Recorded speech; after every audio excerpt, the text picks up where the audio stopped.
You've heard us talk about DraftKings, the leader in daily fantasy sports, and how payday can come every day by entering their contests with huge cash prizes up for grabs. For instance, I won $18 Saturday night. Thank you, Connor Halyabuck, for that, by the way. And if I can win, so can you. This week is jammed-packed with action ranging from hockey to basketball to golf.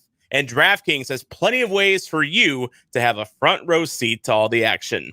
And making a lineup on DraftKings adds excitement to every night, and it's simple to do. Draft your lineup and feel the sweats like never before. Every moment means more with the DraftKings lineup on the line. DraftKings has paid out over $7 billion to users across all sports. DraftKings is the leader in daily fantasy sports, so there is no better place to get in on all of the action.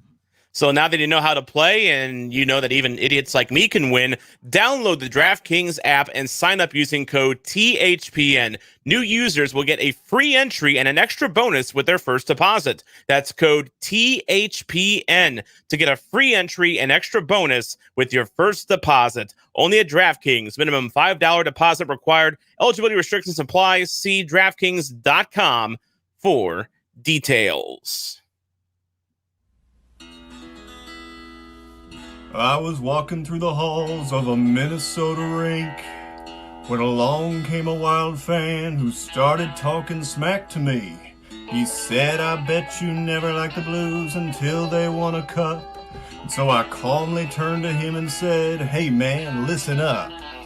I admit it's pretty great to win Lord Stanley's prize, but listen, I've been waiting for this moment my whole life. Yes, sir, I'm a Blues fan. Yes, sir, I'm a Blues fan. Heartbreak's all I knew, man. That team from old St. Lou, man. Got a cup in here, 52, man. Give me a Let's Go Blues.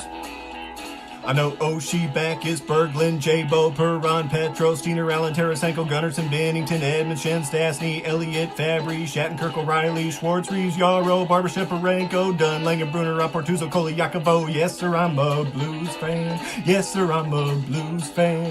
Heartbreak's all I knew, man. That team from old St. Lou, man. Got a cup in year 52, man. So give me a We Went Blues.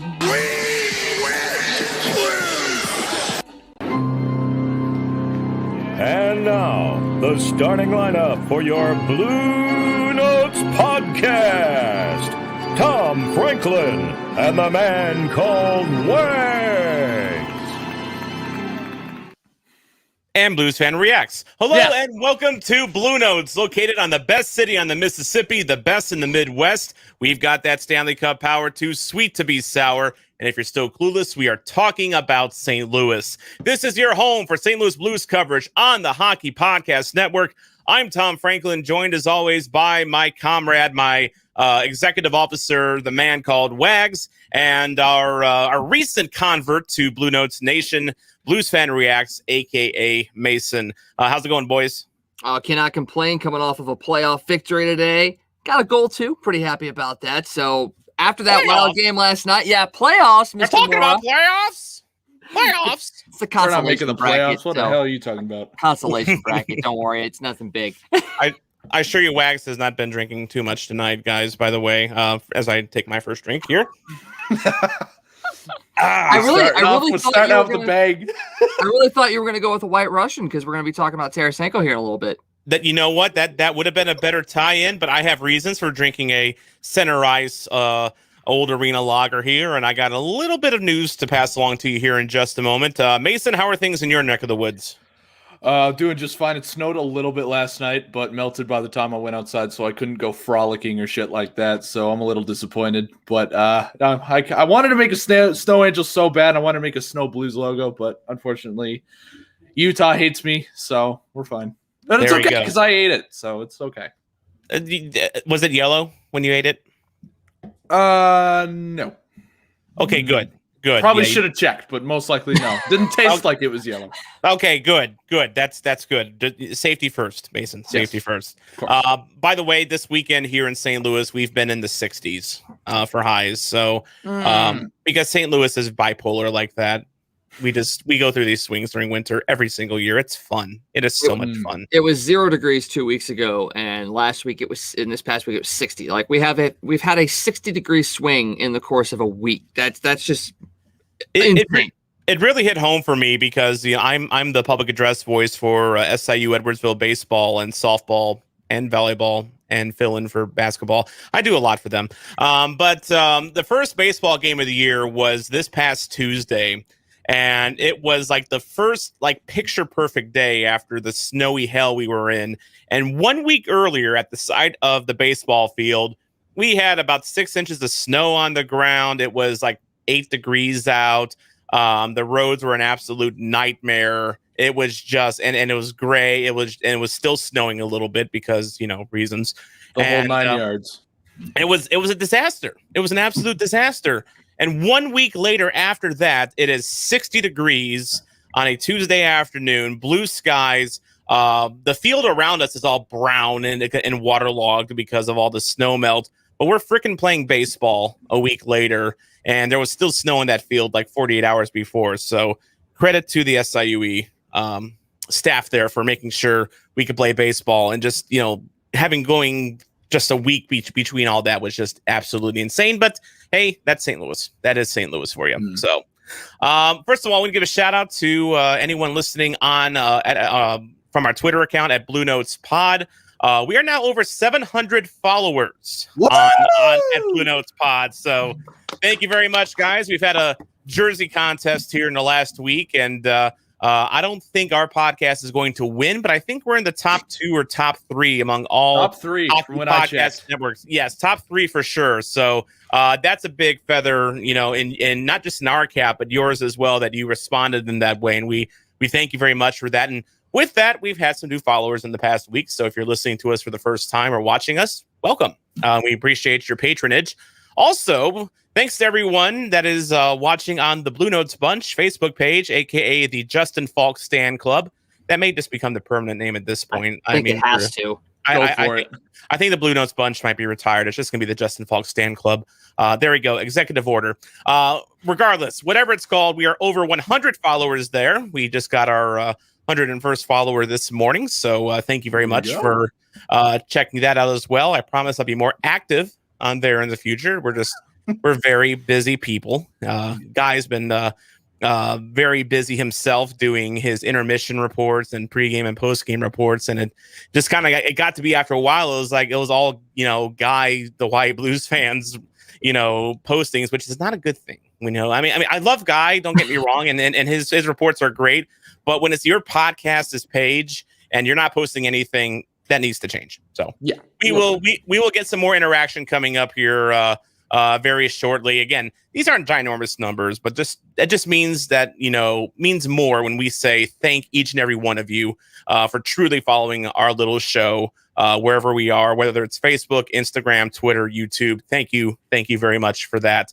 And speaking of more interaction, one of the ways that we're going to get that done is I can go ahead and announce this now. We're still working out the details, but we are going to have a giveaway coming up very shortly, probably in the next week or two, with Center Ice Brewery. So they were very happy with our episode that we had their assistant brewer on, Jack Ferrara. Check that out, by the way. It was 3 episodes before this one. It was a great episode. It was, and he's such a cool guy. There's such good people there, and they're a small business that you really need to find a way to support if you can. And we've been talking, and we are going to have a contest this month. By the time you're listening to this, in March, and it is going to, the winner will receive a $25 gift certificate to Center Ice Brewery. We are likely going to do some sort of DraftKings, maybe like a league or a contest. We're still working out the details on that. Be on the lookout for an announcement here in the next week about that. And we might be doing some more stuff with Center Ice as well. We're very glad to have them on board. And again, there's just a great local business that we definitely want to spread the word about. Sure. And Mason, we still got to get you to center ice someday. Oh, I got to go there. Oh, yeah. Well, hey, I'm turning 21 in less than 4 months. I remember my mom literally texted me. He's like, hey, you're turning 21 in 4 months. I'm like, what? Excuse me? So, I would love to go over there. I'm looking forward to, visiting St. Louis, especially after this whole pandemic is done with, I'm thinking about moving there. I think that would be an amazing place to move to, but I'd like to visit there, before anything's set in stone. And we're going to Center Ice and we're going to Pappy's. That's like set in stone. We have to do that. Now, you can't move into Center Ice Brewery, right? No, I did not know that. I just wanted to camp out one of the kegs, but I figured that would be pretty heavenly if you ask me. But gosh, they probably charge. How much you reckon rent would be in one of those, in one of the empty caskets? Well, probably not cheap. Probably not cheap. I mean, because they gotta keep an eye on you. They gotta feed you. They gotta give you access to their they don't gotta feed me. Well, they don't gotta feed me. I'll leech off of their beer, but they won't have to feed me. I'll find you don't have Del Taco there. Dang it! Never mind. No, we don't. We used to. By the way, we used to have a Del Taco not far from there. Actually, literally right around the corner from there for the longest time. It was in this building right next to St. Louis University's campus that looked like a flying saucer. Mm-hmm. It's still there. They were going to tear it down, but they after Del Taco moved out, I think Chipotle moved in there. So now it's the Chipotle flying saucer. Yeah, but it used to. We're going there too. We're going to Happy's, then the flying saucer, Mexican food, and then we're going to Center Ice Brewery, and then we're going to a Blues game. That's what we're going to do. Absolutely. We will make that happen for you for sure. So, alrighty, we beat around it enough here. We need to talk about Saturday night's acid trip, aka the St. Louis Blues, San Jose Sharks, late night Saturday night, drunk as fuck. What the hell is going on matchup here, and I'm still figuring out what the hell I even want to say about it. So I'm gonna give myself about 2 minutes more here because we're gonna play Luke Widbin's recap rap here right now. And here's a spoiler alert. He doesn't have much to say about those Kings games last week. You remember the Blues played the Kings last week? I forgot. I do. I do. I yelled about it. That's how I know. Yes. Well, you yell it, and you yell when they win. So it's like, That's true. Yeah, that's true. Alrighty, here's Luke Widbin's Week 7 recap rap.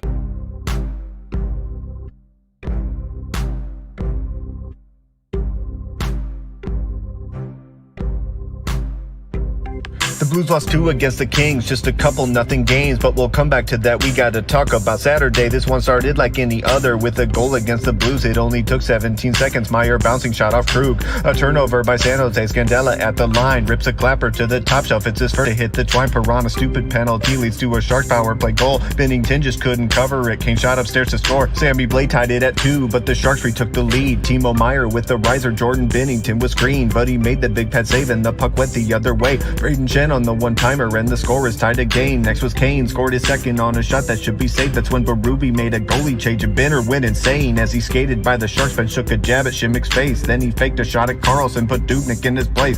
The goal did a spark, more like a hissy fit to me. Kinda funny looking back, but at the time a penalty. Then Zach Sanford did a good thing, tied it up at 4 apiece. Stutter stepped behind the goal line, then he tucked it underneath. Billy Huso stopped the first shot and a bunch right after that. Robbed Evander from his third goal. Everyone can keep their hats. The Blues started the third period shorthanded, but don't worry, Sanford saucer past McEachran for the first lead of the whole week. But of course we can't have nice things, it would last less than a minute. Leonard out front to LeBanc. Now the game is tied again until O'Reilly found the rebound of the shot at Justin Falk. Then the Sharks tied it again on a puck pretending pinball. Doobie made a beauty poke check on the speeding Jordan Kyrou with the score tied up at 6. But the Blues would have a breakthrough. Oscar Sundqvist held the puck and 3 Sharks took the bait. Fed the puck through to Scandella for his first multi-goal game. With a great save at the end, the Blues hung on for the win. 6 game tying goals, record for regular season. I can breathe again. Their opponent was pointless for the first time since the 12th of February. Maybe now the wins will roll, and Della Rose was hurt, so add him to the list of fallen Blue Notes. Now I guess I gotta rap about those losses to Los Angeles. Blues were dressed in red again and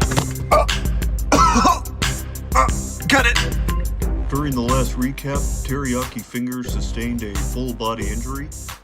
He will not return until March 11, at which time he will be reevaluated. Man, being a Blues fan is so hard lately. I mean, it's not just the players getting injured. It is our very own Luke Widbin getting injured, recording his recap rap for us. Prayers up, man. Prayers up. Yes. Hashtag prayers for Luke. Okay, get it going on Twitter. Prayers for Luke. That was so morbid. The sound effect that was a sickening crunch. I'm really curious, Luke, if you're watching right now, what did you use for that sound effect? Like, did you actually Did you snap a fetus in half or something? I mean, what the hell? What happened there? All righty. And by the way, one person says guy singing is better, which hot take. Hot take. That is a sizzling hot take there. There you go. But yeah, talking about injuries, we'll get to that here in a little bit. That was going to be the main topic of this podcast before last night's game. And then last night's game happened. So Wags, let's go to you first. What the fuck was that game? I don't know. That's the crazy thing. Unfortunately I missed half of it because I had a hockey game last night as well. I go into the locker room. It's 3-2 Sharks. I'm like, son of a bitch, what's going on? I get done with our game and I'm like, 57 seconds left, 7-6 Blues. What the hell happened? And Marco Scandella had 2 goals. Yeah, he left the last game, bleeding from his face, and yet here he is. He's the savior of the game. But this is one of those games, and we'll talk a little bit about the Binnington thing here in a little bit, but this is one of those games that potentially could turn your season.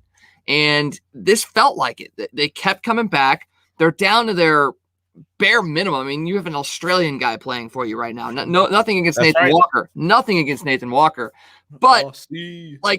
This is a game that could turn the season around. There was no quit in them, and they got fired up. So I don't like it. I don't want to see more of these kind of games, but holy crap, was that fun to recap.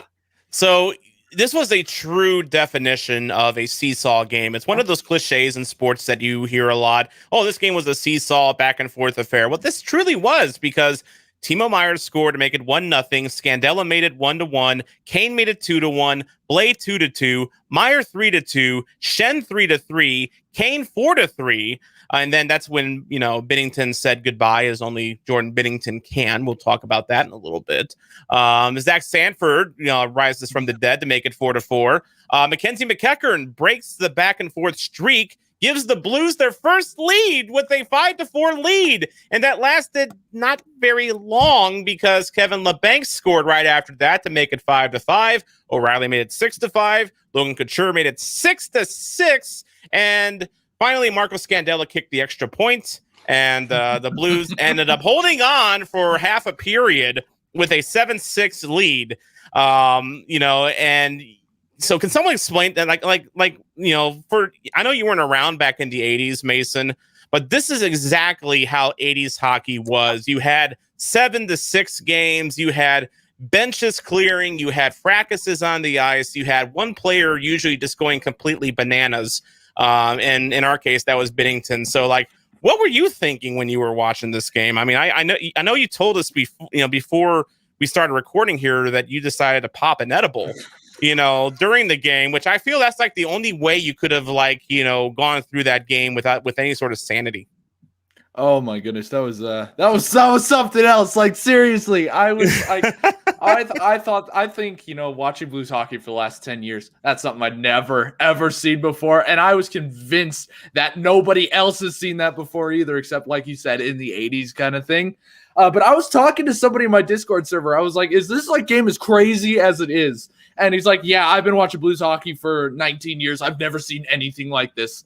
And I'm like, okay, I'm glad that it's not just me who thinks this is a whole acid trip. You put that perfectly. It was nuts. Yeah, it just was throughout the whole game. And I mean, first of all, it starts off with a Blues goaltender. Some of you have heard this before. A Blues goaltender allowing a goal in the first shot. I thought you said Binnington started. It was a start. And I guess now his disease has transferred over to Binnington because Uso, I think, saved his first 5 or 6 before he Uso saved his first 13. Yeah. just 13. That's right. He actually looked pretty good when he came back. Stick taps to Husto. Then immediately allowed 2 of the next 3 in the third period, but we're not going to talk about that. Back to his old ways. Let the first shot in on the third. Well, you know what? Patrick Wall would have still allowed at least 5 in this game. I feel it was just that nutty. Yeah. It was just that nutty. But let's go ahead and talk about Binnington here. And just. Everyone's talking about his little meltdown, I guess, after he got yanked. So he goes over to the Blues bench. He shoves, I think it was Sorensen, and then he makes Karlsson flinch with a, kind of a fake punch. I thought he actually, socked Karlsson in the face, but at first, so but then he never made contact. And I can't blame Karlsson for flinching, by the way, because as we all know, his skeleton is made of peanut brittle. Yes. So, he would have broke something, probably.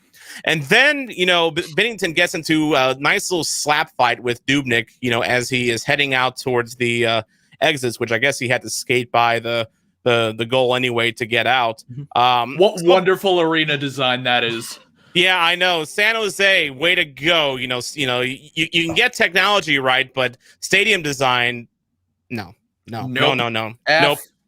F minus. Yes, F for failure. That is right. So there's opinions on this seem to be kind of divided. I mean, some took the stance that made Binnington look immature, as he was going out there. Dubnyk himself said of his encounter, quote, "I don't know why he's skating around pretending to punch guys. I just told him, get off the ice, calm down. He's 160 pounds, and he's out there swinging at guys," which I can verify. Binnington's a very thin guy. I've seen him outside of his pads. He's tiny.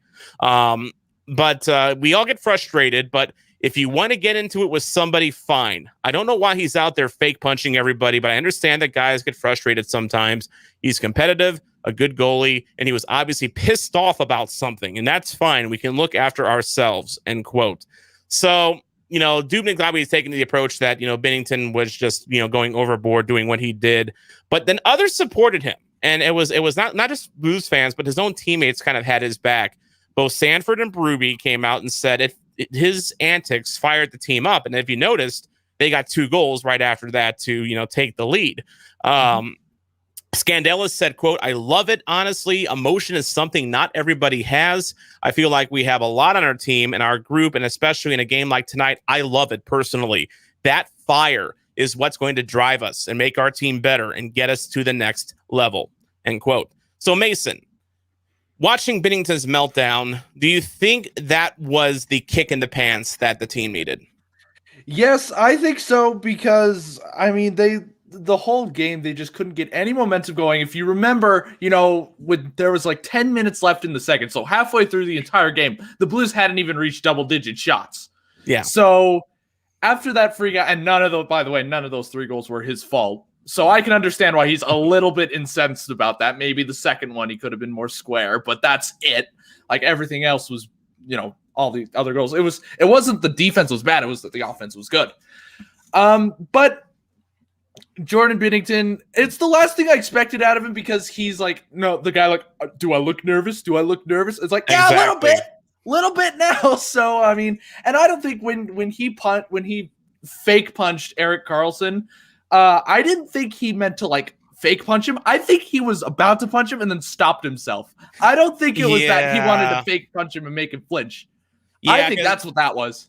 Yeah, he would have hurt Karlsson, and then, we would have the player safety video with Jordan Binnington explaining why his punch is against the rules and explaining his 3-game suspension that would follow after that. I think in the split second as he was raising his fist, he wanted to knock his teeth in, and then at the very last millisecond he decided, nah, you're made of peanut brittle. That's a great way to put his butt. Like, seriously, but admittedly, Karlsson didn't look too bad in this one. For 11.5, he looks awful, but this one didn't look too bad. Hey, sometimes a flinch can get the job done. I've been rewatching The Sopranos this past week, and I'm at the episode in season 2 where their Italian guy Furio goes into a let's just call it an adult entertainment institution, and he goes buck crazy, and then afterwards he just starts flinching people, and like they're all like yelping and like don't hurt me. Sometimes a flinch can work. Sometimes it works, and in the case of Binnington, where Binnington's kind of got that stone, cold kind of a face where, you're kind of scared of him. Just, you don't know what exactly he's thinking or what he's doing. So, you get a guy like that, throwing, lefts at your face. You're kind of like, well, you also got to remember, he went after Ben Bishop in the playoffs in 2019. Yep. He had his little run in with Kyle Clifford. That's right. Well, so it's not like this is out of character for him. And no.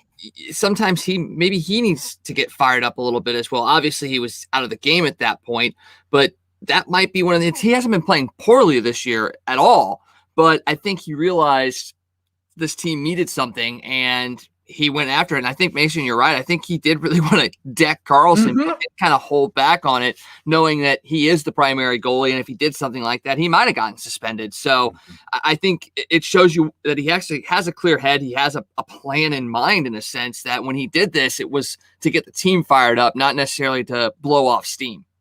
Mm-hmm.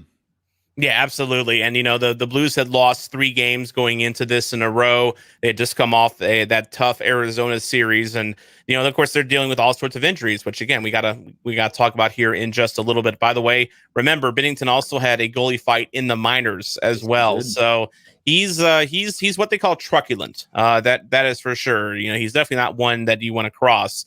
But, Wags, you kind of brought this up to me before we started recording here, in that, you brought up the Zach Sanford, Robert Bertuzzo fight, during practice. And then right after that, that seemed to kick the Blues into gear, and, the rest is history. They won the cup a few months later.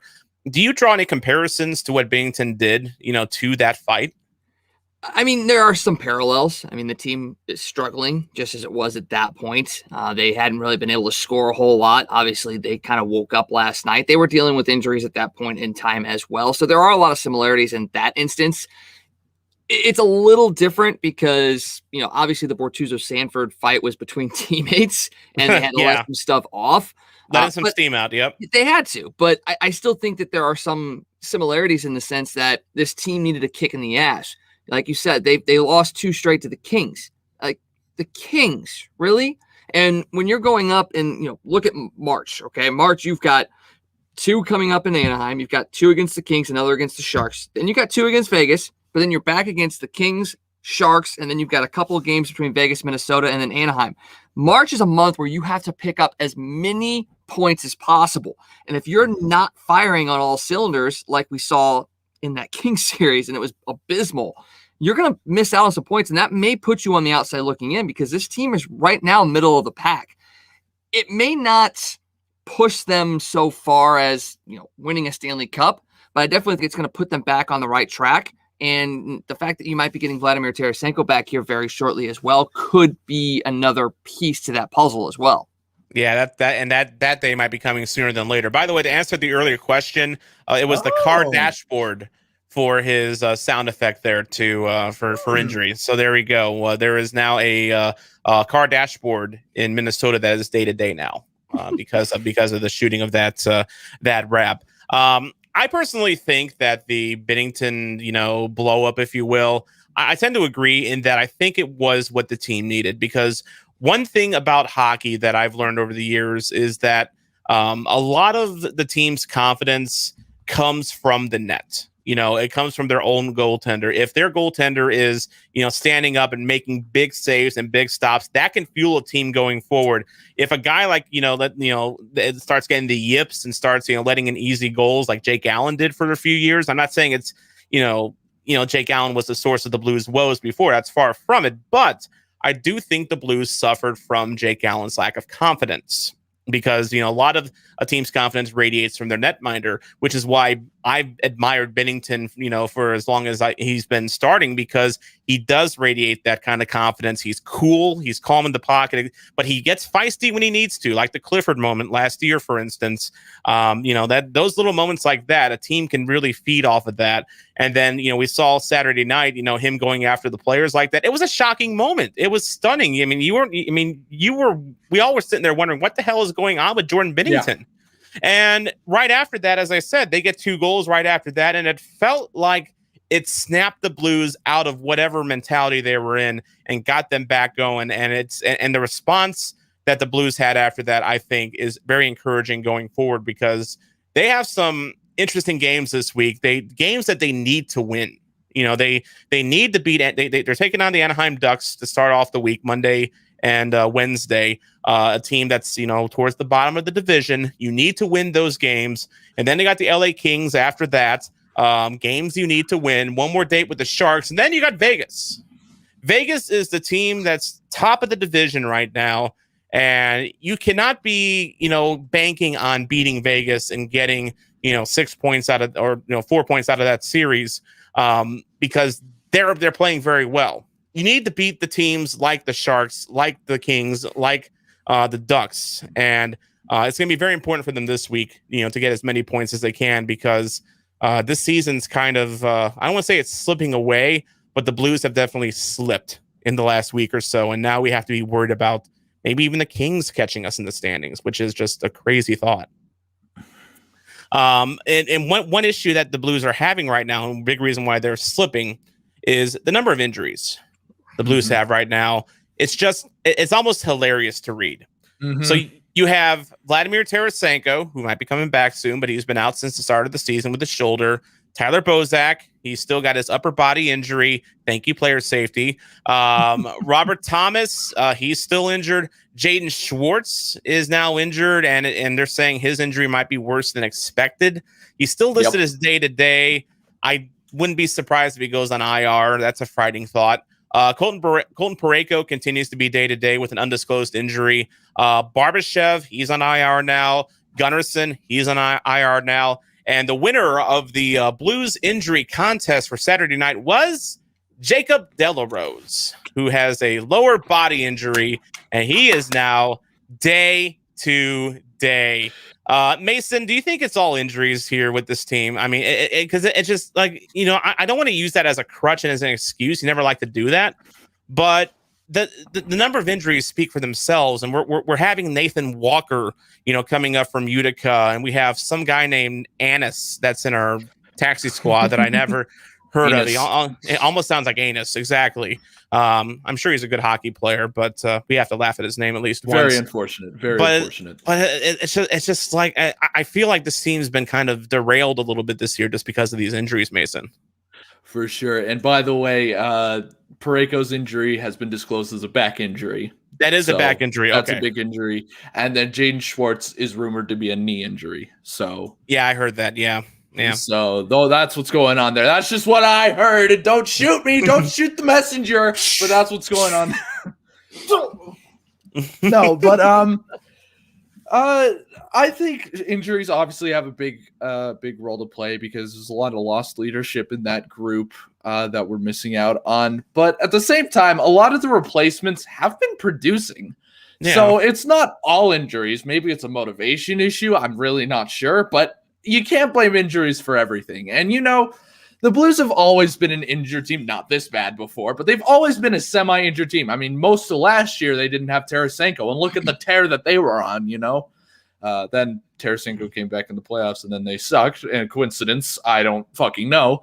But, yeah, it's just every team goes through injuries. You hope that the Blues can get out of it. You hope that Jaden Schwartz, if Jaden Schwartz and Colton Parayko are put on IR, which is actually looking like they will.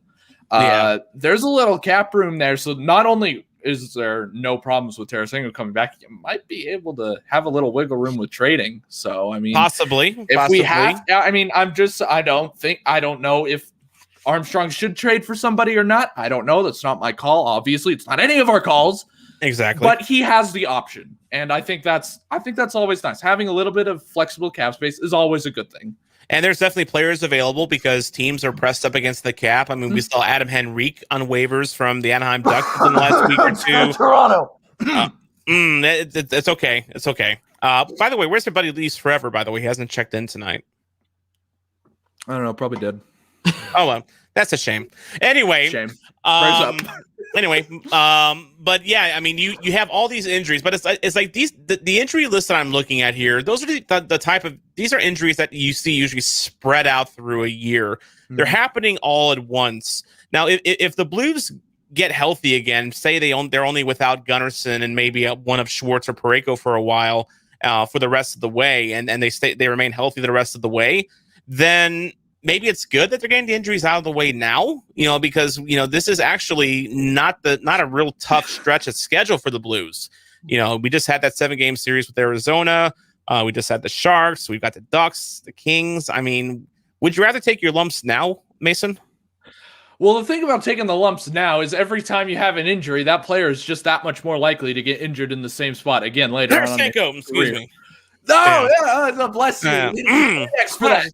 Something's going around. Something's going around. But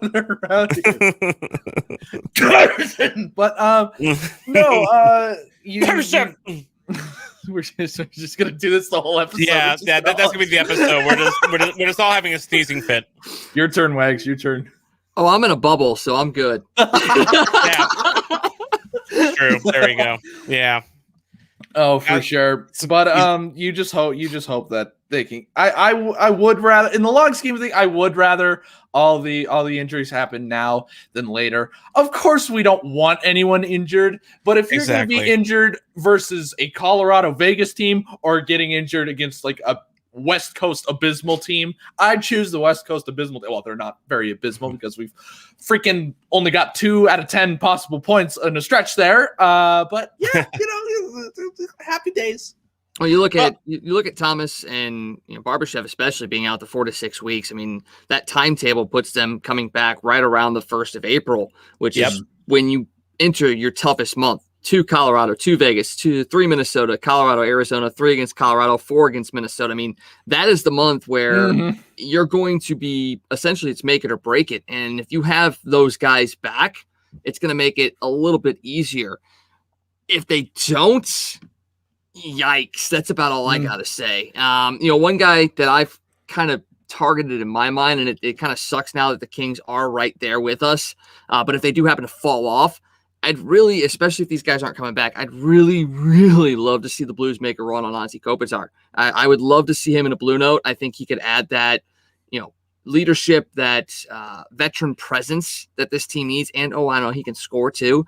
So I'm kind of hoping the Kings fall off a little bit. And if the Blues do continue to sustain these injuries and not get these guys back, I'd love to see him make a run at him.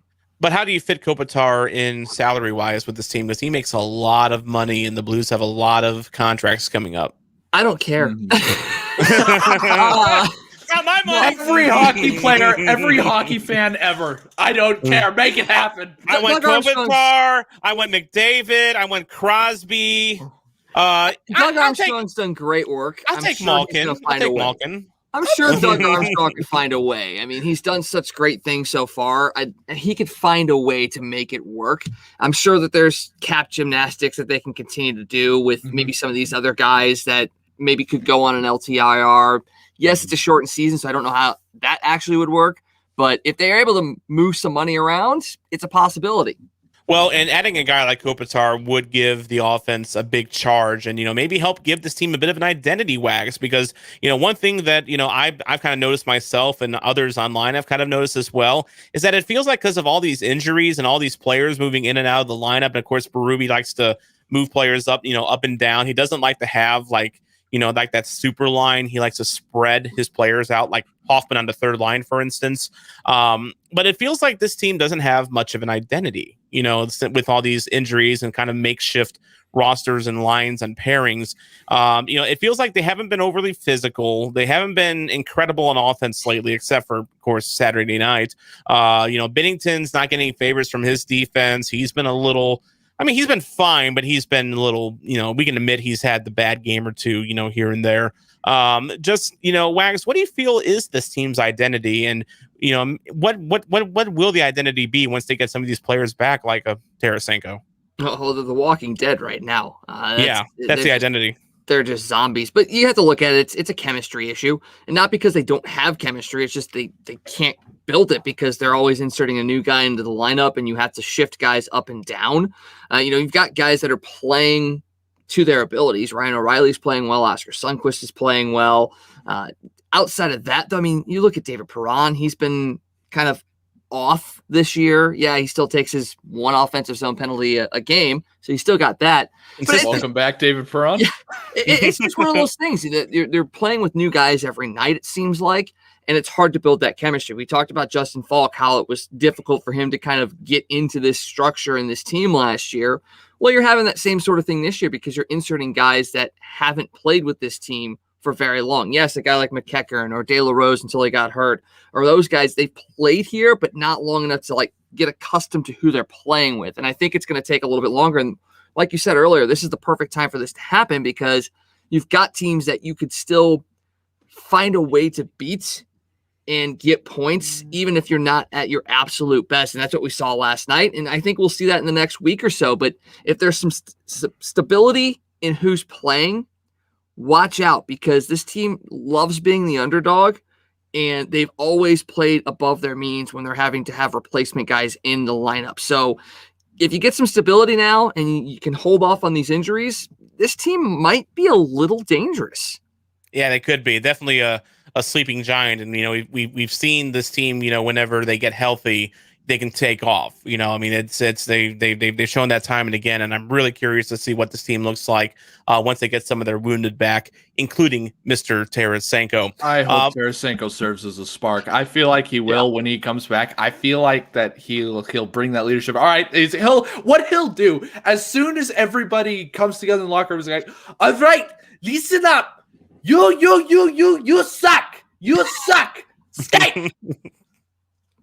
I don't know if he's that type of personality. I don't know if he would actually do that, but it'd be fun to watch. It'd be fun to see him do that, and then the team's response, and him going back on IR with another shoder injury from the team. Well, Berube is sick and tired of yelling, so why not give that to Tarasenko? He just like taps for a second, like, your turn, buddy. Well, yeah, prove. Tarasenko, you want to see, prove it. There you go. What's more scary than an angry Russian? Nothing. Angry Germans are pretty scary, but angry the San Russians Jose Sharks apparently is more scary. Apparently, I'm actually coming up to the episode on The Sopranos where they have to deal with an angry Russian, and it's like their best episode ever. So Russians can be terrifying people. Who's not terrifying? Hawaiians. And our Hawaiian hockey correspondent, Guy the Hawaii Blues fan, he was around in the 80s to watch some of those type of games that we had Saturday night at the old barn. And he's got a thing or two to say about Binnington and the 80s style battle from Saturday night. So let's go ahead and check on him right now. And then we'll get a reminder afterwards that the Red Wings still exist as our friends at the Red Wing Ranch check-in with our weekly Hockey Podcast Network promo. Yes, it's true. Red Wings still do exist. And we will have the proof for you coming up here in a little over 5 minutes. Guy, take it away. And now from Honolulu, Hawaii, via St. Louis, starting in the Pacific Ocean, Guy the Hawaii Blues fan. And aloha! I'm Guy, the Hawaii Blues fan, host of the Blue Note Fan Report, and the head writer and owner of STLFanReport.com. And this is my aloha commentary. Hey, Blue Notes podcast. How did you enjoy that time machine we got into yesterday? We got sent back to the early 80s with the Edmonton Oilers. You get a goal, and you get a goal, and you get a goal, and you get a goal, and you get a goal, and you get a goal. Oh my goodness, what a game that was. And it's just goal after goal after goal. I remember a commercial way back when with Powerade, and the guy for the World Cup soccer used to go, goal! And then for the Powerade commercial, he goes, oh, I had to change it. It's go, go, go, go, go, go. That's how that game felt. Go, go, go, go. Absolutely incredible game. Just incredible. And then the moment. Second period, Jordan Binnington gives up a suspect goal. To me, more on Krug than Binnington. Krug kind of just screwed that one up again. But, hey, it happens. As Binnington gets pulled, he's pissed off. He's on his way to the bench, and somebody on San Jose's bench says something to him. Now, there's one thing to realize about the SAP or Shark Tank, as I call it. That's an older building, and the locker room is not underneath the stands like it is in St. Louis. You have to go out the main doors to get to your locker room. And in fact, the backup goalie is out there too. Right? So Binnington He's coming up to the bench, and somebody on San Jose says something to him. He turns around and just pushes the first guy he sees. Then, as he's heading to center ice, he skates past Erik Karlsson and does one of these numbers with his pads, and Karlsson goes, Binnington shoved his face in my face.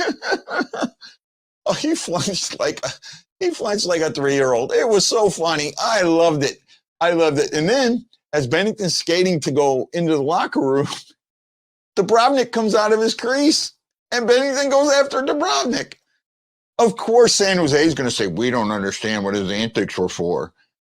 The Blues loved it. They absolutely loved it. That's a fiery guy. It fired us up. It made us understand what was going on. We loved it. I wish you would have understood what was going on a lot sooner and played better defense, and we wouldn't have needed all those goals. But, you know, you took a lead and you won a game. The moment catalyzed that game. Husso comes in, makes a huge save right off the bat, and this team believes. Towards the end of the second, they tied the game at 4, and it just goes crazy from then. There were 10 shots in the first couple of minutes of the third period. 5 goals. 5 goals on 10 shots. I mean, it goal. It was, and then once it was 7-6, the Blues locked it down. Got to give them greatest credit in the world for that.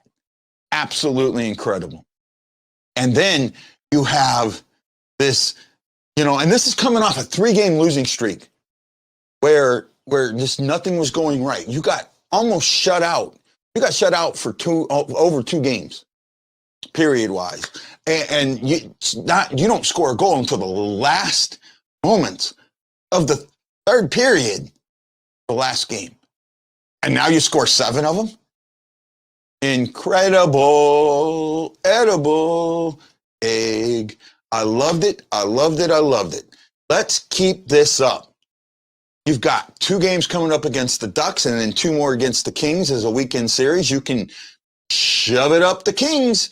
You really want to. You can put in a good winning streak right here before you face the Sharks again, just before another weekend series against the Knights. 1 game at a time, guys. You can do this. Speaking of 1 game at a time, that game against the Ducks has a little extra special meaning for 2 people. I need to say congratulations to Jess York and David Nash. They won the Pick'em contest. They tied.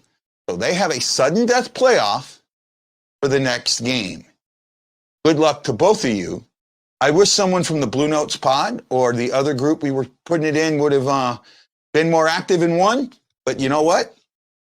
That's what it is. I know you guys got your own thing going, so I'll pull my contest back. And please enjoy my pregame, postgame, and intermission shows. Guys, I love talking to you. Looking forward to all the games. And you know, I'm bleeding blue with you. Let's go Blues. Let's go Blues. And Mason, I hope you're feeling better, buddy, because you were top notch. Guys, have a great day. I can't wait to hear what you think about the game and what you think about Aloha commentary. This is Guy, the Hawaii Blues fan, saying Aloha, mahalo. Gotta know I'm bleeding blue with you, and I can't wait to catch you on the next Blue Note Fan Report or on my Aloha commentary.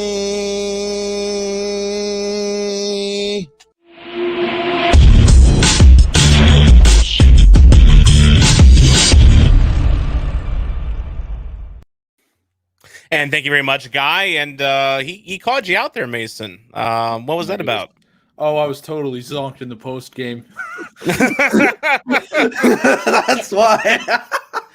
Oh man! I'm not even gonna watch the replay of that one. I'm sure. I don't remember most of that, but I have no intention of watching it. This was post edible. Mm-hmm.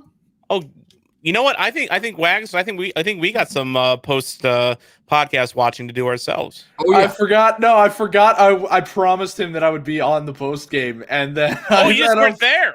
After I had it, I promised him that I would be on it, and I was like, oh crap, I have to go on this now.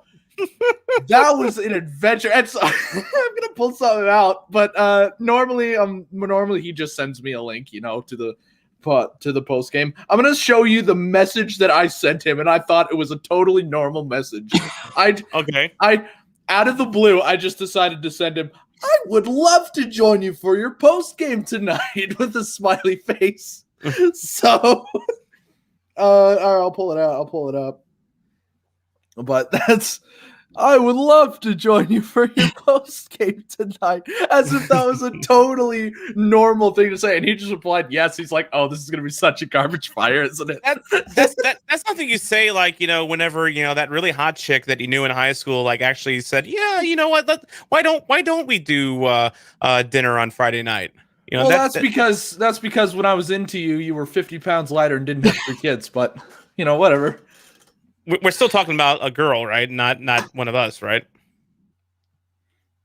We'll talk after the show. To be continued. To be continued. All right. Deer in headlights. This edition of As the Blue Notes Turns will be back right after this quick word.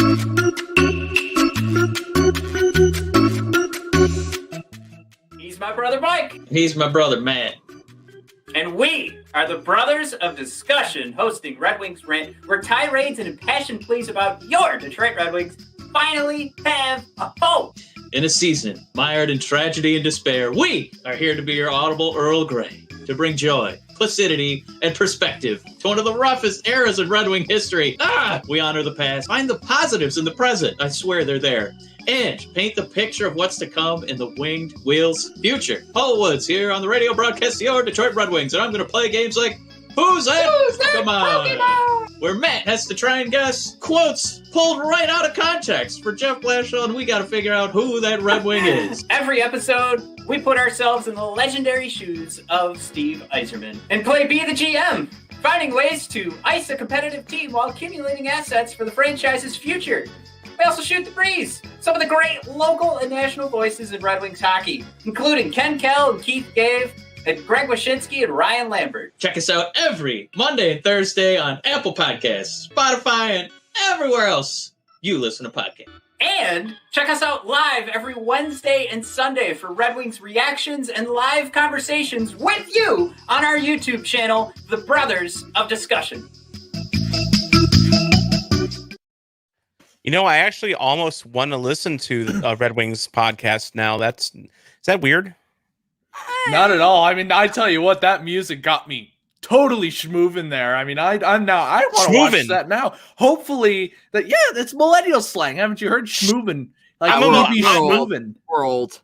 We're older millennials. We're older millennials. Yeah, they haven't updated our firmware in years, so no, we don't know that. We got all the benefits of being a millennial, just none of the actual benefits of being a millennial. Yeah, like we never eat at Applebee's and Chili's, so we're the reason why they're falling apart. Yeah. It's always millennials. It's always millennials. Screw us. Well, I mean you said it, not me. But go off. That's what all the old people say. Screw us. So there we go. I mean, if the shoe fits, I guess. All right, now it's time for our notes that are blue. It is notes that are written in blue font because we can't call it Blue Notes because that is the name of our show. So and you can't call it Blues Notes because that's the name of my show. So that's right. And then we can't call it the Blue Note Fan Report because that's Guy's show. And I feel like we're just like one big copyright infringement lawsuit just waiting to happen amongst the three of our brands here. But so far.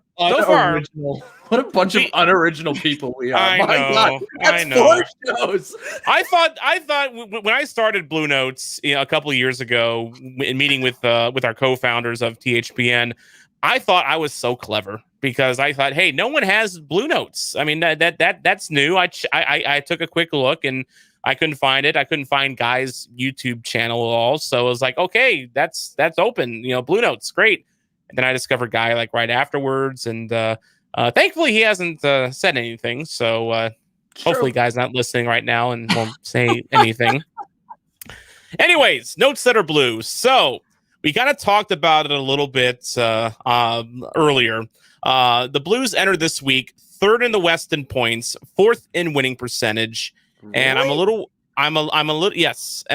worried because right behind them are the LA Kings, who are fifth in the West in points, fifth in winning percentage. You got to remember Colorado and their schedule's kind of messed up because of COVID, and Vegas has been messed up with COVID as well. So you got to kind of break it down with points and percentage. The Kings got 2 games starting Friday and Saturday. We'll start off with Wags. Are these suddenly must-win games? Yes, 100%. And not so much point-wise, but for psyche. I mean, Jonathan Quick was vintage Quick in those games, in the game that he played against the Blues earlier this week. They played the Blues like they played them in the playoffs. And at that point, they were a high seed and they weren't an underdog. But now they have that underdog mentality, and that's a little scary. They also have some young guys that are quick and looking to prove themselves. So the Blues need to assert dominance and say, look, no, we are one of the 3 teams, one of the 3 big boys on the block. You're not taking over right now. We've still got our window open. So they have to win these games. And honestly, before that, you can't even start thinking about that until you play these games against Anaheim. And I know we can get ahead of ourselves a little bit, but I'm hoping the Blues don't overlook Anaheim because Anaheim plays them tough as well. But yeah, when you get to this weekend, Friday, Saturday, you have to take 4 points from LA. It's not even a question in my mind.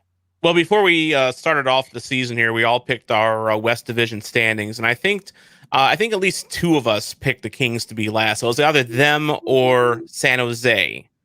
I picked. I didn't. Yeah. Yeah, but and now here they are. You know, of course, we all picked Arizona 4th. You know, when I say all of us, I mean myself, Wags, Luke Widbin, and Guy the Hawaii Blues fan, and me. I had him 4th as well. That's paying. There we go, and see how that's paying off. But you know, let's go to you, Mason. I mean, I thought the Kings were supposed to be like an easy game this year, and like easy, laid back, get some easy points. That's not been the case this year. Are you worried about the Kings as I am? There's a lot of surprising storylines after this one. You know, Florida is the big one, I think. I mean, people don't really talk about that one in the Blues sphere because, you know, they're not even close to our division or anything like that. But Florida's been the big surprise. And then LA is a close second. I mean, LA's been unbelievable. Everybody's gelling well. Like I always said, they're a bad team right now. And I've said in every single post game that I've done after every game against the Kings, I say, you know, these guys aren't that good. They're going to be dangerous 5 years down the road. They're not going to be good now, and their chemistry is ridiculous right now, and that's what's carrying them right now. Let me pause you for a second here. So are we invoking the rule of omerta here when it comes to Chicago and how surprising they have been? Because we're not talking about that. We can't. This is a Blues. This is a Blues podcast. We're not allowed to talk about them. Okay. Very well. Omerta is in effect when it comes to Chicago. Got it. Yes. Yes. Yeah, snitches get stitches. We just pulled a Chinese Communist Party right there. We pulled a Tiananmen Square. Isn't Chicago just a crater where something great used to be at one point but no longer is, and we just don't talk about it? Is that what? Okay, got it. It makes us feel good. It's what it is. It makes us feel good. Yes, it does. Picking on the Chicago Blackhawks always makes us feel good, even though they are doing better than the Blues. Hush! Sorry, Omerta. Okay. Forbidden knowledge. Yes, exactly. Moving on. So we touched on it a little bit as well during this session here. Craig Berube saying there's a good chance Vladimir Tarasenko plays on this road trip. Could be as soon as the Kings. Could be as soon as a Sharks game. Could be as soon as Vegas. I mean, I'm not as excited, I think, as some are, just because I remember how he came back for the playoffs last year. He was flat, tentative, ineffective, generally speaking. And this is shoulder surgery number 3. And there is the rule of diminishing returns here. You know, when it comes to surgeries like that, the turnaround and the return to form after this many surgeries, it's historically not been good. There. It's not good. But on the flip side of that, I'm encouraged because with all these injuries mounting, I'm almost kind of looking forward to seeing what Tarasenko can do in this lineup, just for the fact that he's a warm body who can score. He's not one of the, grinder army that the Blues have, had in their taxi squad at the start of the season, like your McEachern's and your De La Rosas of the world. This is Vladimir freaking Tarasenko. So let's go to Mason first. How excited are you about the possibility of Tarasenko returning in the coming days? Like I said, I'm a nervous wreck. I'm not excited at all. What's going to happen? Well, I am excited, obviously, to have him in the locker room and have him, contribute. But what's going to happen? I'm going to tell you right now what's going to happen. First 3 games, he's going to look terrible. And everyone's going to be like, oh, no, he totally re-injured his shoulder, and he's totally done, and he's never going to be the same. And that's just not the case. He's going to come back. He's not going to look good for a few games because, like he did in the bubble, in the round-robin series, he was feeling out his shoulder. He was being risky on that. He didn't want to, but he was trying to take minimal risks. So he's going to be stripped of the puck easily. He's going to oftentimes probably be borderline a liability the first 3 games. And I expect him to really pick that up, later on. And how quickly that happens, I guess time will tell. But that's what's going to happen. And I don't want to hear a single trade Tarasenko during that time, because if I do, I will literally make a video and cuss all of you out. I do not want to hear it. I got another suggestion after we hear from Wags here about what the Blues can do with Tarasenko if he comes out flat. But Wags, first of all, are you excited, jittery, or like Mason and many of us, both? Yeah, both. Jittery because we don't know what we're going to get from Vlad. I'm a little bit more optimistic, though, because if you look at Tarasenko, his work ethic is there, his desire, his compete, all of that is there. It's not like he's coming back and going, oh, I'm gonna give it a go again. Here we go. Time to play hockey. I was enjoying my foot massages, but whatever, let's do it. He's itching to play. He is frustrated. He is pissed that he hasn't been able to produce for this team. And yeah, the first game or 2, he may come out and it may just be getting back up to speed. But I tell you what, if his shoulder feels good, watch out. Because he is going to want to prove to everybody that 3 shoulder surgeries don't mean shit. Because I'm sorry for interrupting. No, you're good. He hasn't been a real contributor since October of 2019. Yeah. It's been forever. He is itching to get out there. He wants to get out there and contribute. So, he's going to be risky the first couple. Like I said, first 3 games are going to tell us a lot about how he is going forward. Well, and you look back to the playoffs against Chicago that one year, they did a stat on him. The time it takes the puck to come off of his stick once it comes into contact was just unreal. And yes, he's going to lose some of that. But to go from unreal to pretty damn good it's a drop off, but it's still pretty damn good. So he still has talent. And I think if that shoulder is feeling good to him, then he's going to come out and just put out a tear. And people are going to be like, oh, why were we worried about this? Yeah, exactly. And, Tarasenko, he's, a little bit in a similar cloth as Binnington in that he is driven to succeed. He has got a chip on his shoulder to succeed, to be, one of the best players in hockey. I feel that he truly loves having that status as a NHL elite player. And you're right. It has been, it must be driving him nuts. Since that LA Kings game, the same game that Clifford and Binnington had their little tete-a-tete, that's the game that, Tarasenko injured his shoulder again.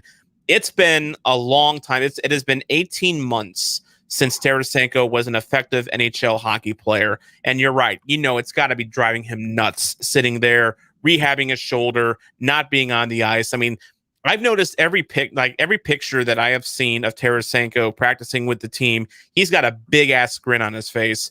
And, some people might say, well, he's that's just photographer's choice. He probably, just picked a good photo. No, I think he is legit tickled to death to be out there on the ice with his teammates, ramping up his, level of compete, in practice.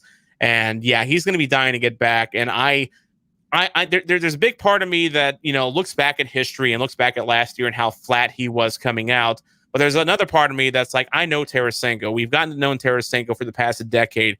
We know how competitive he is. We know how when he is on, the guy is absolutely lights out, a deadly scorer.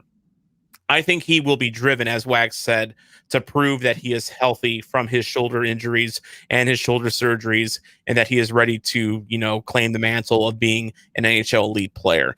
I do agree with Mason, though. It may take a game or two just to, kind of get him back up to speed, if you will. I wouldn't be surprised if Berube, maybe keeps him on the third line or something like that and doesn't play him as much just to get him, kind of used to the flow of the NHL again and, how that speed goes, and maybe protect him a little bit. I wouldn't be surprised if, Tarasenko ends up on a line with a, big ugly next to him, like a Clifford or someone like that. Like how Gretzky back in the day had Marty McSorley protecting him, with Edmonton and Los Angeles.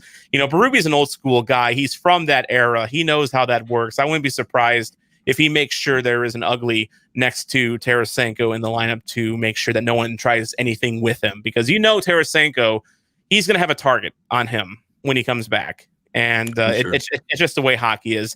They've done a lot in the past years with like upper body injuries and lower body injuries. They try to protect what injury a player has, and that's so that other players, partly because so other players don't target those injuries. They don't exactly know. Well, it's been well documented. Tarasenko has a bum shoulder that he's been working through. So really, I hadn't heard. Yeah, exactly. I know, right? So I just think it'll be interesting to see how he reacts, and I'm interested to see how the team reacts, to him being back in the lineup, and how the league reacts to him, being an opponent again. But as far as the team thing goes, Mason, I mean, when you get a player the level of Tarasenko's caliber coming back into a lineup, you have to get used to him. You have to get used to his abilities and his talents. We saw that a little bit with Gretzky and Brett Hull, after Gretzky was traded 25 years ago this week, by the way, that happened. And they didn't have the best chemistry, Gretzky and Hull. They only had a few games to like really ramp that up. And I think as the playoffs went on, I think the chemistry got a little bit better, but it took them some time. So, I mean, I'm really curious, Mason, to see how this team responds to Tarasenko being back in the lineup, and more importantly, how his line mates respond. I mean, like you said, I can totally see him like with like a Clifford, Blake, Tarasenko kind of thing. Like Blake and Clifford are there, like, don't fuck with Big Vladdy Daddy. Don't do that. So, I mean, yeah. So I feel like that'll get him a little bit of wiggle room to start getting back into his groove. But at the same time, you want to see him with Schenn and Schwartz again. Everybody's dying to see. Obviously, it won't be Schwartz for a while, but well, yeah. I mean, you want to see him with Schenn because he's always had good chemistry with Schenn. What if we saw a Schenn Tarasenko O'Reilly pairing in 2019? Maybe that would be a good line to go for in the future. You just never know. That would be.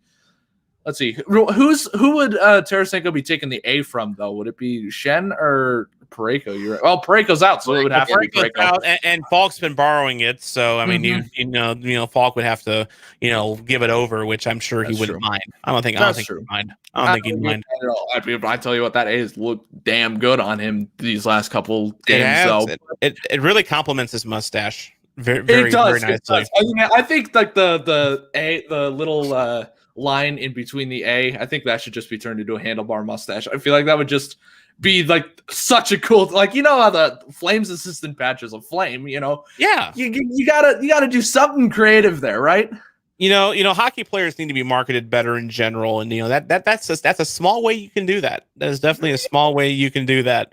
Now I gotta be a Debbie Downer here, because we have to face the reality that maybe Tarasenko comes out flat, isn't as good as he was. Maybe he's got the yips that he had, against the Canucks. We don't know. So I'm gonna float this out to Wags here, and and there's a reason I'm bringing up the Seattle Kraken here, because that's gonna be our next topic here as well, at least part of it. If Tarasenko comes out flat, he's not the player that he was. Do you expose him to Seattle?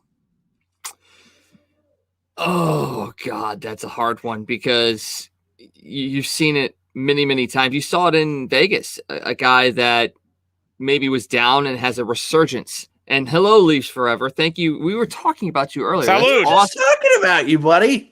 Man, Leafs forever, like Leafs occasionally. That's what your name is now. Leafs occasionally. Come on. Update your branding there, bud. Leafs once every 50 plus years, something like that. Every 54 years. Leafs sometimes. Leafs sometimes. Well, we just gained and lost a viewer. Thank you. There we go. That's right. The Bluenotes outreach program is going great. But back to the Seattle Tarasenko thing. Go back to that. We're terrible. We're terrible. We are horrible. Awful people. Awful people. We are very, very awful. Stick with us. I promise we're not assholes. I promise. Wait till the end of the show. You'll see how much of not assholes we are. We're only assholes occasionally, like Leafs occasionally. God, you're the worst. You're just a terrible person. Anyways, Wags, continue on your educated point. We saw in Vegas guys have kind of resurgent careers in there. I mean, that's what it was. You didn't have big names, and they got it done. With the Blues, they're dealing with some money issues right now, but they're gonna have stuff coming off the books next year and the year after. They're not having to pay a bloated Pietrangelo contract. The Krug deal is not bad. Even Justin Falk's deal isn't bad right now when you look at it. Yes, you have to re-sign Schwartz and a couple of other guys like a Binnington potentially as well. So it'd be great to have that extra money. But the only way I see them exposing him is if he actually asks them to. If he's not playing well and he goes to the Blues and says, look, I can't do anything more for this team except go somewhere else and free up the money for you. If he comes and says that, then yes, you let that happen. But I don't think, and I can't see them letting him go after he was the face of the organization for a long time. Obviously, they've already lost a face in Alex Pietrangelo. I don't think they can do that again at this point in time, because it's a decent contract for a forward, and the Blues have paid lower line forwards just as much money in years past. And if he's got the ability to come back, not this year and be the player he was, but have a rebound year next year, the Blues would be kicking themselves if they expose him in the draft. Yeah, absolutely. By the way, I have official proof that we are not assholes. Leafs occasionally, he likes it. Hey! New celebrations every 54 years. Thank you very much, Leafs Forever. By the way, he says, if anyone needs someone to scare people off, Tom is your man. Are you talking about me, or are you Tom as well? I thought you were questioning if you were a man. I was like, what? I'm a man. I'm 40. No, actually, I'm 35. You're a big boy now. Yeah, I'm a big kid now. There you go. Talking about hockey and, professionally on a live stream and podcast. We are so unbelievably professional. We are the most professional bunch of cunts you'll ever meet in your life. So. I'm going to put that. Hey, Leafs Forever, put that on the business card, okay? Professional cunts. There we go. There we go. I'm putting that on my LinkedIn right after we get done with this show here. I mean, please put it in the Twitter bio too. I mean, my God. I mean, who needs Doc Emmerich? You'll just have professional cunt Tom Franklin. Yeah. There we go. As far as Tarasenko to Seattle, while we're talking about ludicrous things, if Tarasenko, same scenario for you, Mason. If Tarasenko comes out flat, not like he was, is he someone you expose to Seattle? No, not at all. So. We've lost too much leadership to lose him. Even if he's not good, he might turn into the next Alex Steen. Alex Steen, no knock on his play, but he dropped off pretty hard in 2019. So, and then he took on that fourth line role, and he was a big leader in the locker room. Tarasenko could very well follow the same path and retire a Blue with that. Probably, I'm sure if he's not playing well, he's not going to beg for a bigger contract. He's gonna want to stick with the team. His heart is in St. Louis, much like Pietrangelo, which I think why he's not doing too well is because his heart's in St. Louis. And you have to, I don't know, you just want to see him contribute with the Blues forever. But if he's like really that bad and he's like demanding a trade out, then I'd say trade him. I don't think exposing him to Seattle is a good plan. I'd rather Seattle take like a Scandella or just anyone else, But By the way, speaking of bad ideas, he thinks, at least Forever thinks we do a great job with the Blues podcast, but if we did a Leafs one, we'd be even better. Which I'm going to refute that right now because there was not enough alcohol in the world to do a Leafs podcast. Well, and not still enough alcohol maintain and too much sanity. pain. I think I see his point, though, is we're pretty truthful and we don't shy away from tough subjects. Whereas the Toronto media is trying to be all rainbows and sunshine and touting the Leafs as the best team in the world. We might actually be the one group that could come in and say, look, this is how it is. They're not good. Why is that? Episode, and it's just us like alternating, just saying, you all suck, you all suck, you all suck, you all suck, you all suck. Wags, what do you think? You all suck, you all suck. Tom, we all suck, we all suck, we all suck. How about that Mitch Marner? He sucks. And that asshole Nylander, fuck that guy. Matthews, overrated. Can't grow a mustache. Yeah, Can't grow a mustache for shit. Exactly. Go expose yourself to someone you know what? in the Scott Trade parking lot. John Tavares still sleeps in his kitty bed with those sheets. That's right. Wears pajamas. That's right. Where's your jammies? And we won't even talk about how Matthews looks like a guy that you avoid in the playground as he pulls up in his old rusty brown van and you want to know the piece de resistance? Yeah, Frederik Andersen's actually a pretty damn good goaltender. That would kill Leafs fans. Oh my god! Yeah. Oh my god! Yeah. You can't do that. That's too far, Wags. That's too far. Too far. Bridge too far. Tone it down, Wags. Tone it down, Wags. You can say we're professional cunts, but the moment you say Freddie Andersen's good, that's where we draw the line, buddy. All right, you better watch yourself from this day forward. Wags, look, to be a member of the Toronto media, Jordan Binnington's the savior. Okay, not Freddie Andersen. Okay, we're trying to drag Andersen down so we can make it possible for Binnington to come to Toronto. But I thought Alex Pietrangelo was the savior for Toronto. We don't talk about that, okay? We don't talk about that. We don't. No, just no. And TJ Brody's our savior now, okay? Come on, get it right. He's the. I'm gonna go get savior. the scotch. I'll be back. Man, do I have to go into the pit of misery now? All right, yes. Pit of misery behind your jerseys. all right, Leafs Forever. That was our audition. Tell us how we did. Yeah. But okay, actually, instant response. You're making fun of two top 10 players. This is why we would not be good. Matthew's top 5, Marner top 10. Right here. And which Blue is a top 15 player? All right. Kyle Clifford.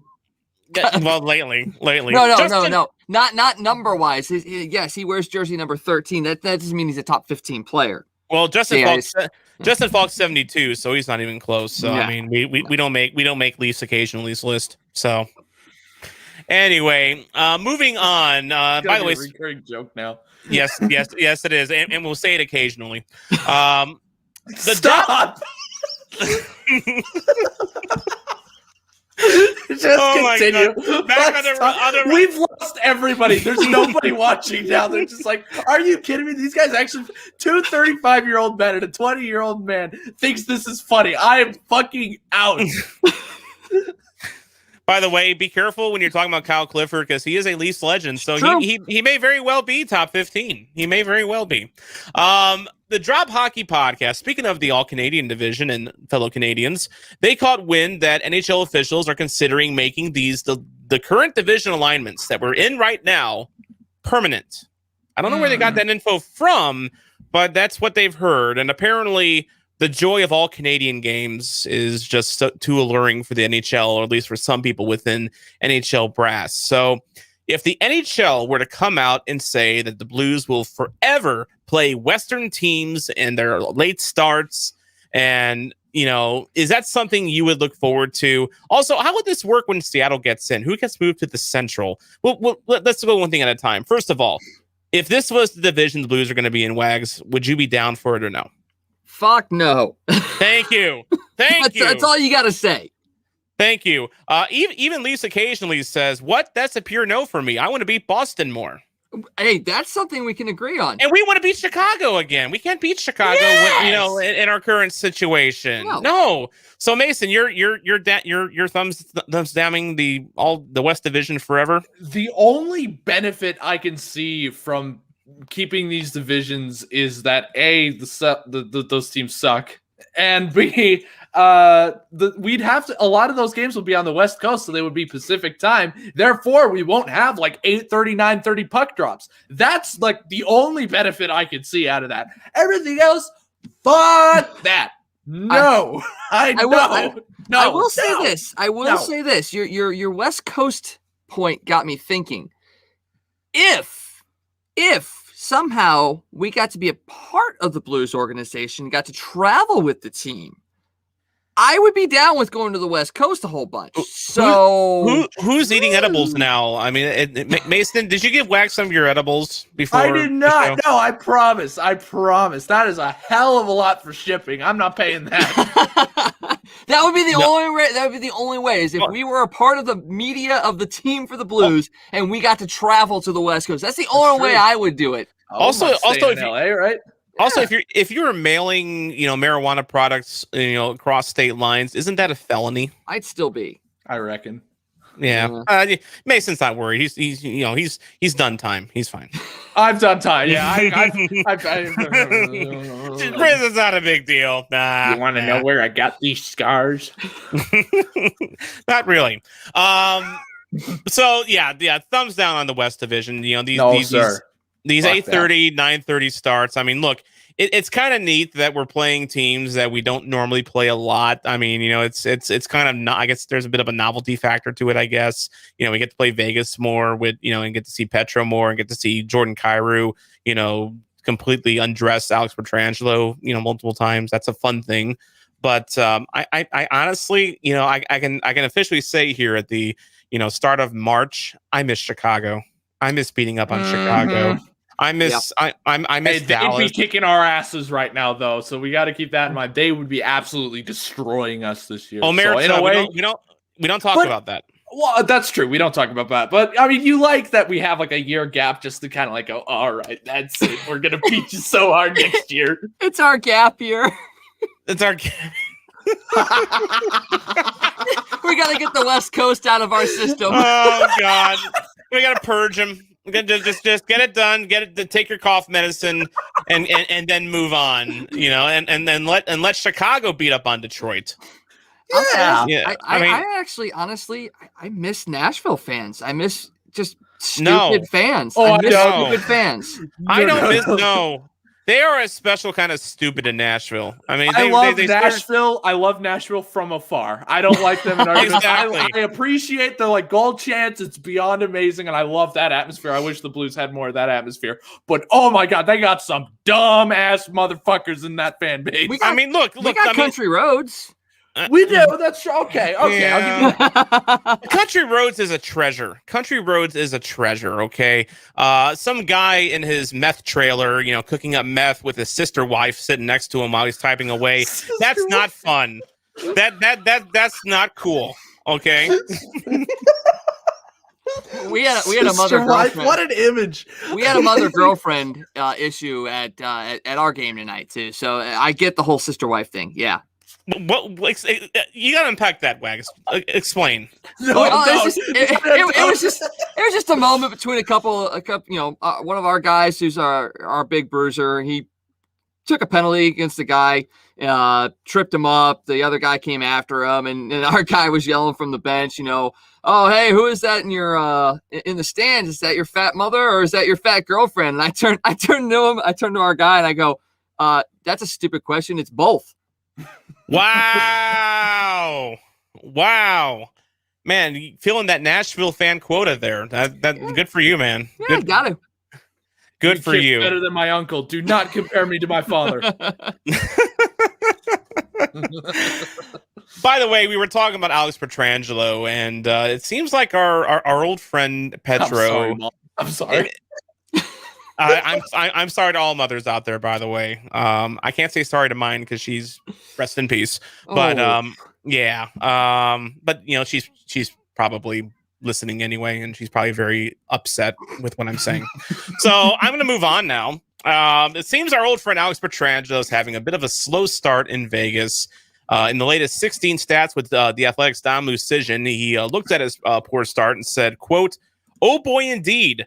At first blush, Alex Pietrangelo has not had the start in Vegas that many would have expected.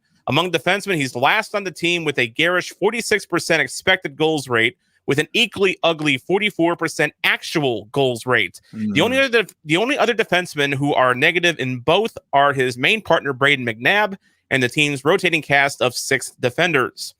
He also has just 6 points in 13 games, with 5 of those being secondary assists.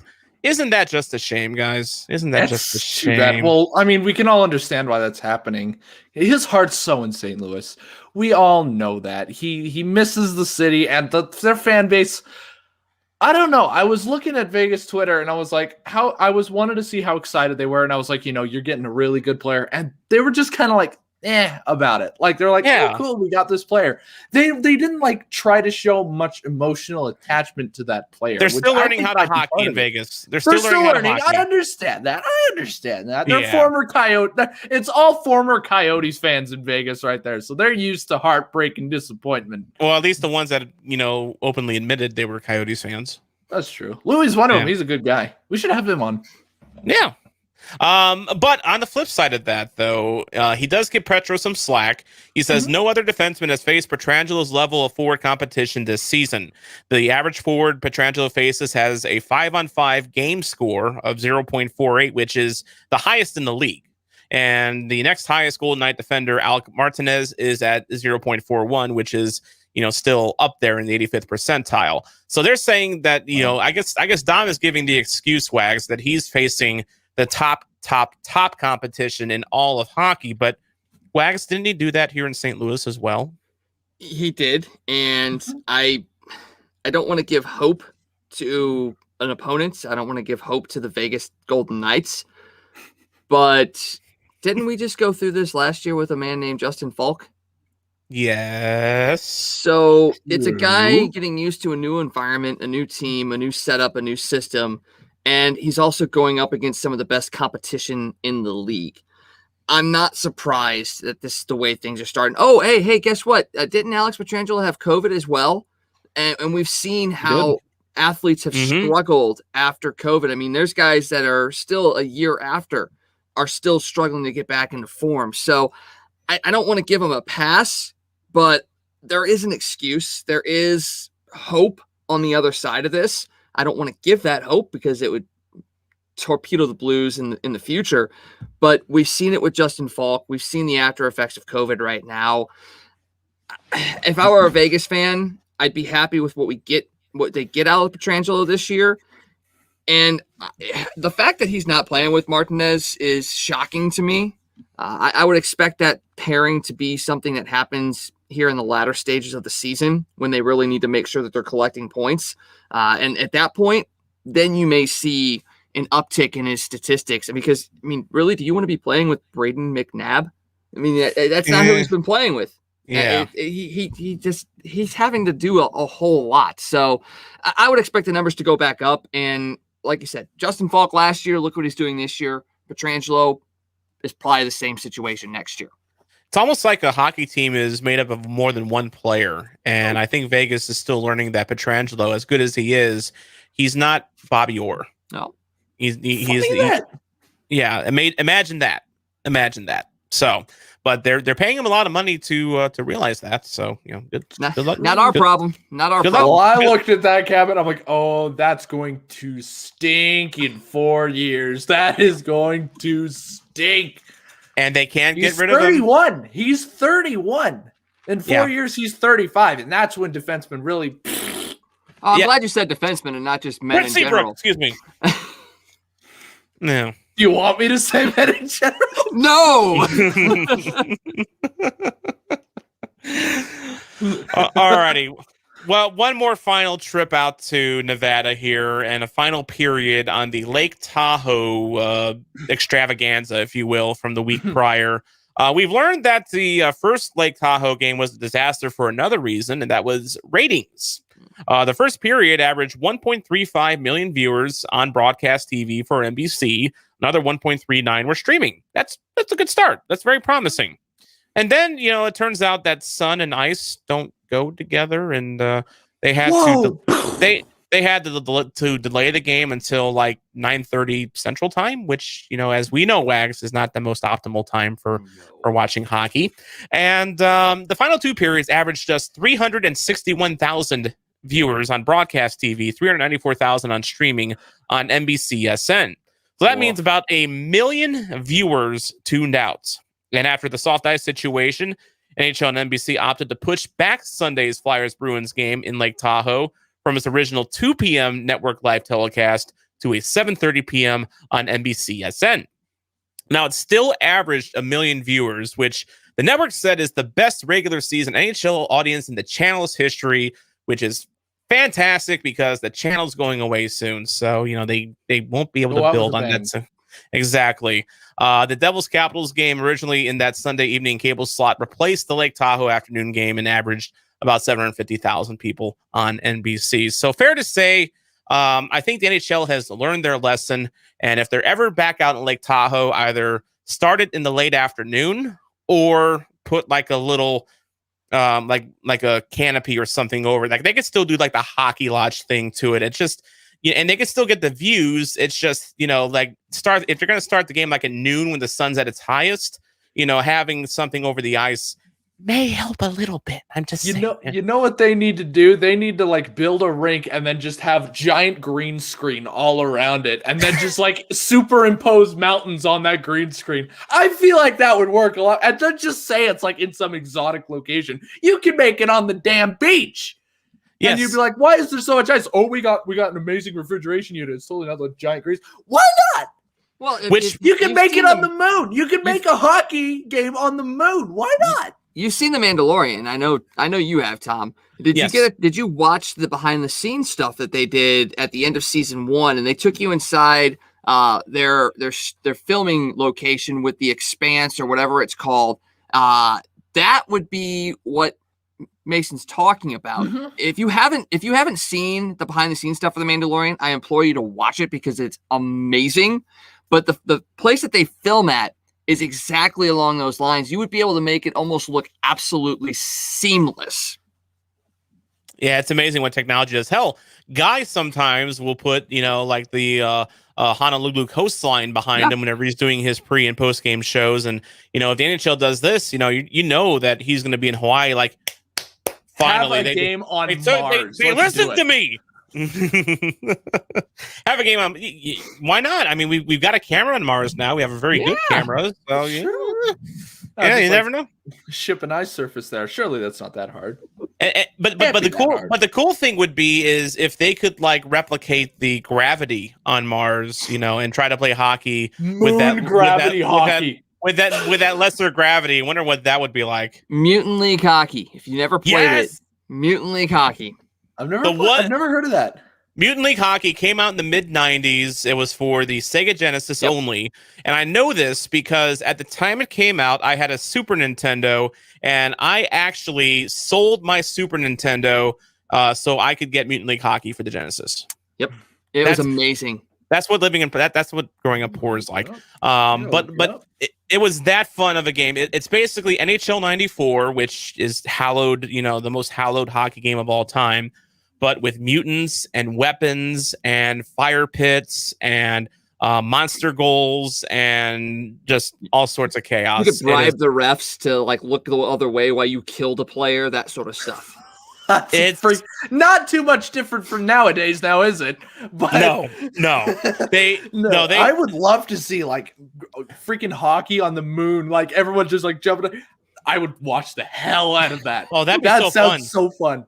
By the way, they only had one edition of Mutant League Hockey. They had one edition of Mutant League Football, which is kind of the same premise. Yep. And they recently came out. The creator of Mutant League Football came out with like a spiritual successor in the last couple of years, Mutant Football League, which is available for Switch and Steam and all those. And they're fun. They're definitely worth checking out. I hope he comes back and does Mutant Hockey League, because we need some of that in our lives. Definitely.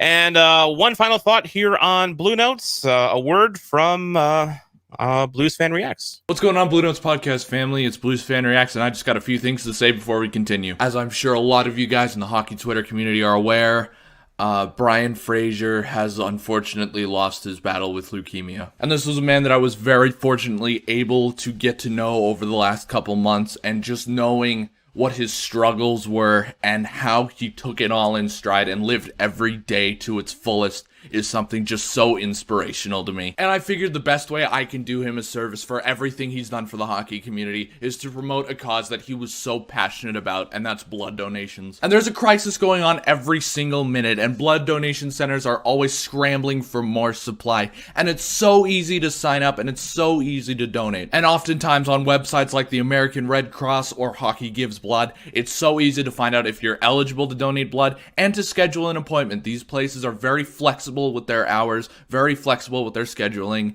You know, there's no reason not to give something. And even if you aren't eligible to donate blood, it's okay, because there are fundraisers on those sites where you can donate directly for causes and people who are in need. For all you American listeners, go to redcross.org, or for you Canada listeners, go to hockeygivesblood.ca, or even better, you can actually find your nearest location. You can oftentimes just walk in, they'll give you an eligibility quiz, and you can donate right then and there. But considering we're in the middle of a global pandemic, they might not be too keen on that, so my best bet for you would be to just schedule an appointment online. And there are locations of both those organizations everywhere in both countries, so if you can, please donate. It's simple, fast, easy. Scheduling is flexible. Oftentimes you can donate right then and there, and it supports such good causes. It's what Brian would have wanted. Fly high, Brian. We're all thinking of you, and please donate blood.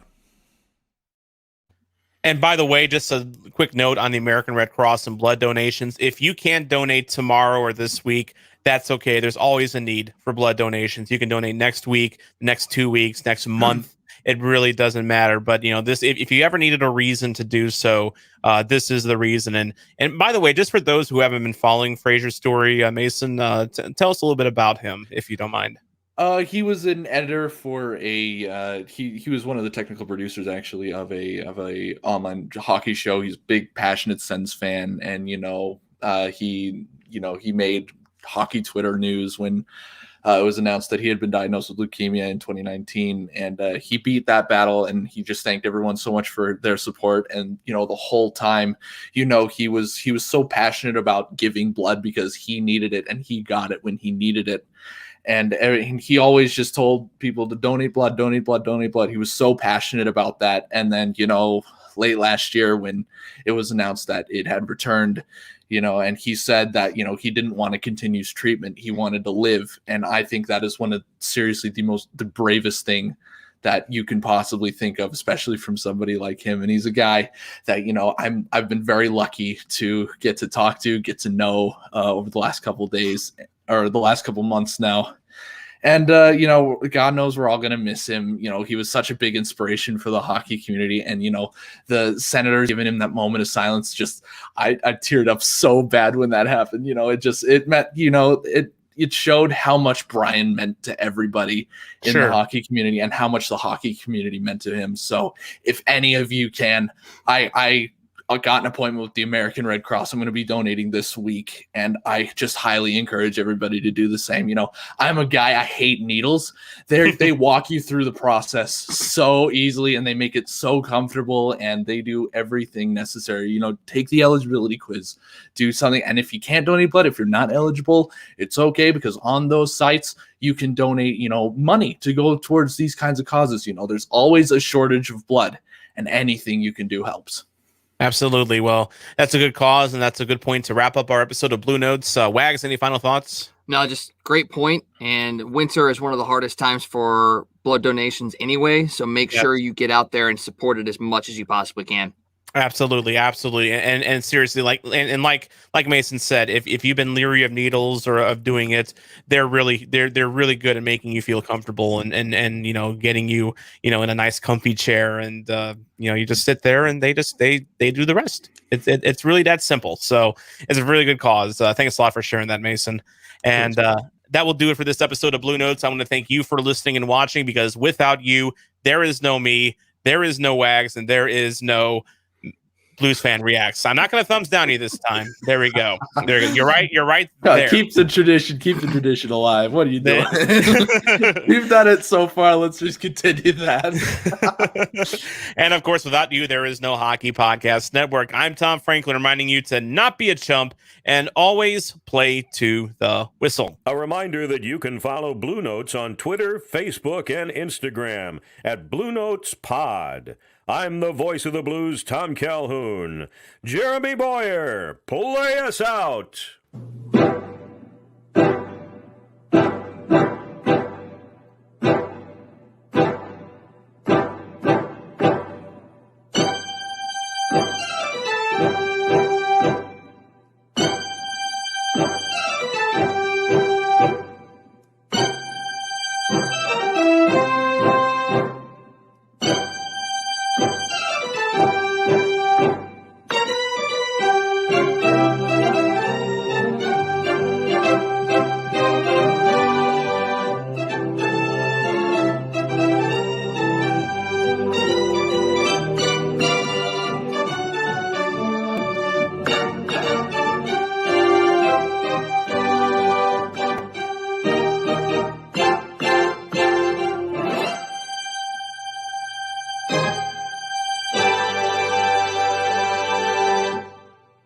You're listening to the Hockey Podcast Network, your home for hockey talk covering every team in the NHL. New episodes every Monday.